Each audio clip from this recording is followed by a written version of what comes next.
Today we're checking out an Extreme Cheapskates video about a family We live like we're poor. who, even though they have $150,000 in the bank.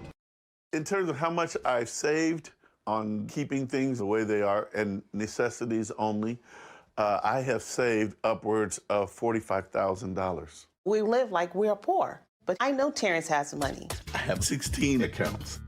But the minute my family finds out where they are, they're going to be asking for money. I tell them, okay, we only have such and such amount of money, and that's here under home account. When they leave, I go here. There are 10 accounts that no one knows about.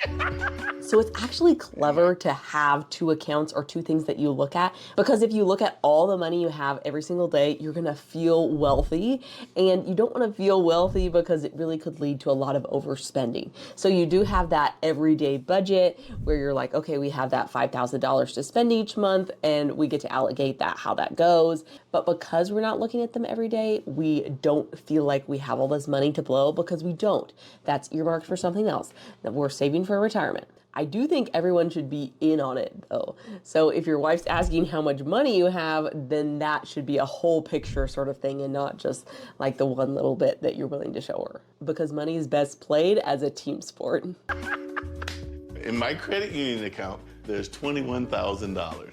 There's $19,679. That's at the bank. And this is the one that has $113,978. That's some decent money set aside. So like that first one, the $21,000, that could be like the emergency fund. He's got that liquid cash. So then I'm hearing about the $130,000 and I'm like, is that just sitting in a bank account or is that invested somewhere? So I really wish that that was invested so it was actually growing, because when it's just sitting in the bank, it's actually losing money to inflation.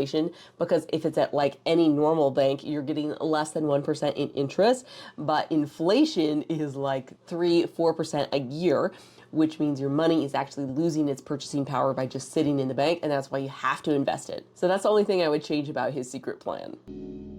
My daily allowance for my family is a way of teaching them to manage their money. I bring in my own paycheck. However, we had an agreement that he would have the control over how the money's allocated. But I think he's gotten a bit extreme as to my spending habits. Now, I need you to think about this because you're always going over budget. Being on an allowance when we were younger was good because I didn't know how to handle money. But being older and being on an allowance, that's kind of hard for me. I also have my little stash. So do you guys use some sort of allowance system? I'm super curious. And I get this for kids and trying to teach them about money and budgeting and stuff.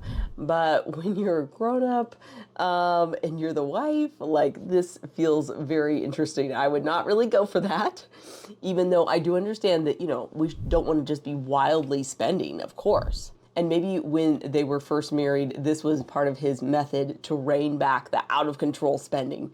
But I'm guessing that's not really happening so much now.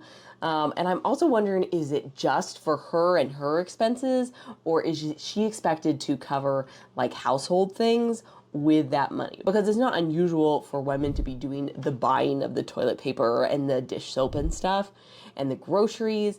But if it's only $20 a day, I'm not sure that would work out. I guess in a way at my house, we do have allowance. Me and my husband get a set amount of fun money every single month that we can spend however we would please.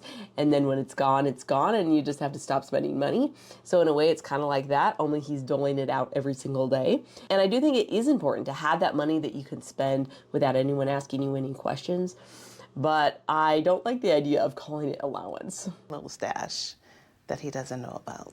My wife doesn't think I know this, but she has like a couple of thousand hidden in an account somewhere. I input all of the information that goes into here so I can make sure of exactly how much money we have. And therefore, I've got to make sure that the family is giving me the receipts that I need. I absolutely love this because he's meticulous about his system. He's keeping track of every single dollar. He knows where every single dollar was spent, how it was spent. He's asking for those receipts. He's keeping them, and he's making sure all of his systems have the same numbers. This is really how you keep money from just slipping through the cracks and running away on its own. I know some people are like, he's so demanding. He's demanding every single receipt, but that's me too. I want to know where every penny was was spent. Maybe I'm not giving everyone a $20 allowance and expecting them to spend that on everything, but I do want to know where all the money actually went. I appreciate my family for going all year with the very minimum. So I'll splurge and take my family out to a restaurant, and I'll pay for it with a huge bag of coinage.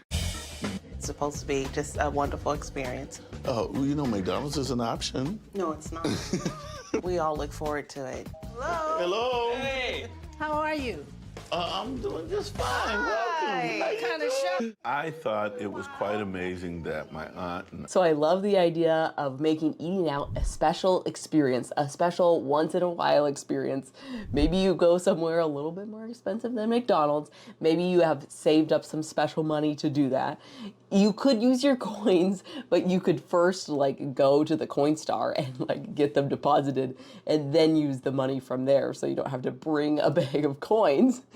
But this eating out is a special occasion. It's not a necessity, and we've been saving, we've been looking forward to this, and now we get to go and have that special treat. And I think that's part of what makes it fun, honestly, is not we do this all the time. Because when you do something all the time, it kind of loses its charm. And that's a very expensive charm when you have a few kids. about to go on our family dinner. You guys But should we come hadn't with seen you in us. such a long time. I did that really to get under his skin. That was our family dinner, you know, made for 4, not 6. We would love to have you, Terrence. Yeah. No. We would love to have you. They're throwing off my budget completely. But it's our family dinner, so I'm gonna splurge. I'm gonna do my thing, and they're gonna be happy. It's gonna be really top notch, and it's gonna be very expensive.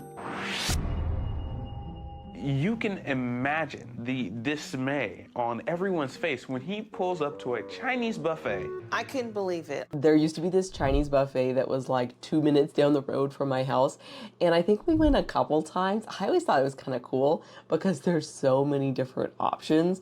Then all the food allergies surfaced, and then that was a no-go. But we enjoyed it while it lasted, and it was definitely cool as a kid because, when you cook food at home, it's this is the entree, and maybe you get a side dish, and maybe you get some bread, and that's it.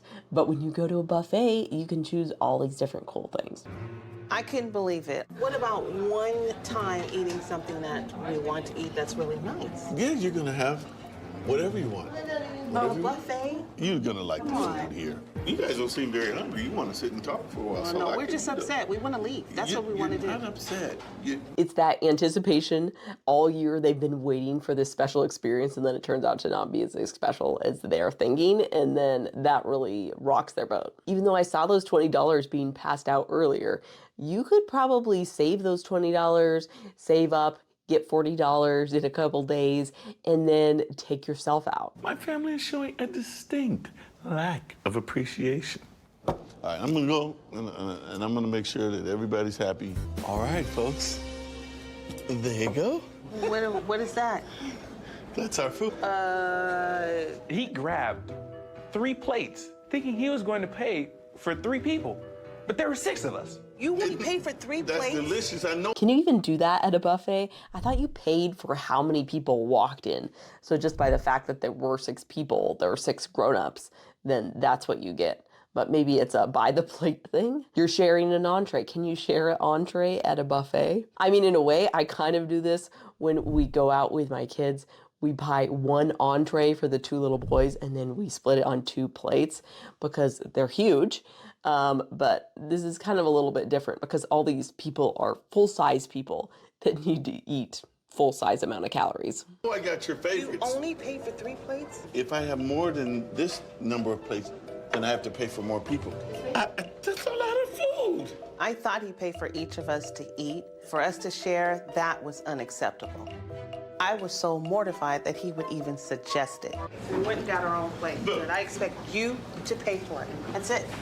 It's okay to some degree, but when we're in public, it's not good. it's embarrassing because people might be in earshot or looking. That's your check, sir.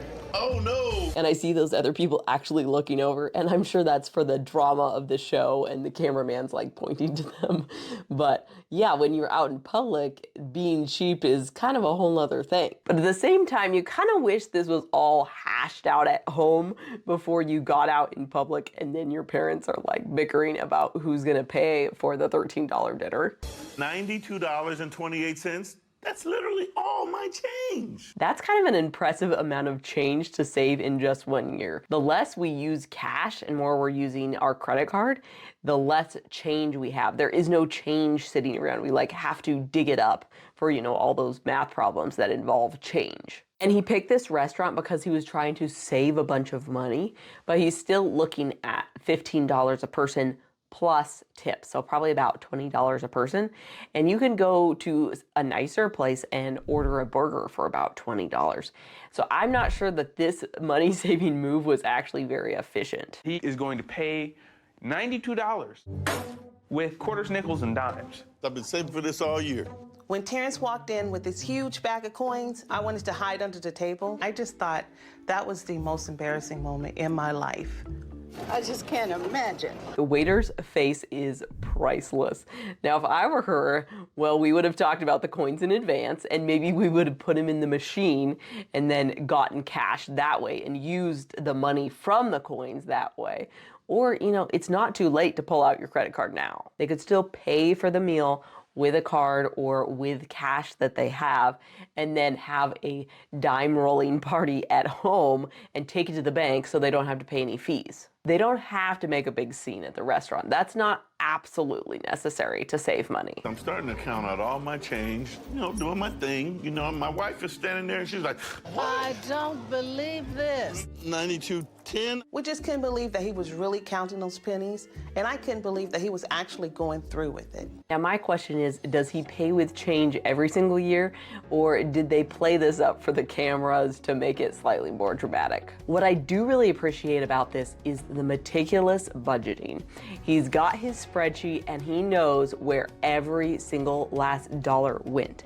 And that means he knows where all his money is going, exactly what it's doing, and exactly what he got for his money. What I would love to see is him and his wife sitting down and talking as equals and talking about their money as an entity and not like him managing the money and then her just like sitting off to the side. Like they should be managing that money together because they're a team, they have kids together, and that would be great. Like coming up with some financial goals together, some things they want to do, maybe some trips they even want to go on.